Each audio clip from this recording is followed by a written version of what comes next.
Selamat sejahtera. Nama saya ialah Ketna, anak perempuan Balu. Nombor matrik saya ialah F211-114.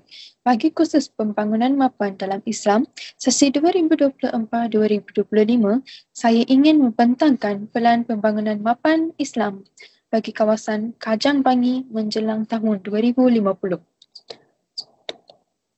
Wawasan 2050 ini merangkumi pembangunan yang seimbang dari aspek ekonomi, sosial dan alam sekitar. Ini merupakan wawasan 2050 yang diambil kira dalam pembangunan bandar Kajang Bangi. Konsep bandar ini meletakkan masjid sebagai pusat segala aktiviti masyarakat dari segi rohaniah, sosial, pendidikan dan ekonomi. Pembangunan ekonomi dalam Islam merangkumi unsur-unsur berikut. Langkah pertama dalam pembangunan ekonomi jangka pendek iaitu 5 tahun ialah latihan keusahawanan wakaf diberikan kepada belia untuk menyediakan alternatif perniagaan beretika.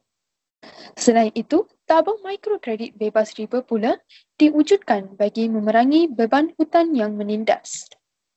Bagi pembangunan ekonomi jangka panjang iaitu 30 tahun, Universiti Wakaf Ekonomi Islam akan ditubuhkan untuk melahirkan pakar-pakar dalam kewangan beretika. Seterusnya, Hub E-Dagang Islamik diwujudkan untuk meluaskan capaian pasaran secara digital. Aspek kedua iaitu pembangunan sosial dalam Islam merangkumi unsur-unsur berikut. Sebagai inisiatif pembangunan sosial jangka pendek, latihan kemahiran diberikan kepada remaja dan OKU supaya menyasarkan peningkatan daya saing. Di samping itu, masjid digunakan sebagai pusat kaunseling dan komuniti untuk menangani isu sosial dengan pendekatan rohaniah. Pembangunan sosial jangka panjang pula melibatkan pembinaan kawasan perumahan kos rendah Islamik untuk mengurangkan ketidakadilan sosial. Tambahan pula, sistem pendidikan bersepadu duniawi dan ukhrawi dibentuk untuk melahirkan insan seimbang jasmani, emosi, rohani dan intelek. Aspek ketiga ialah pembangunan alam sekitar dalam Islam merangkumi unsur-unsur berikut seperti hubungan dengan pencipta, memelihara bumi, kesederhanaan, tiada pembaziran dan seterusnya. Pembangunan alam sekitar jangka pendek melibatkan penggunaan tenaga solar untuk mengurangkan jejak karbon dan menjimatkan kos.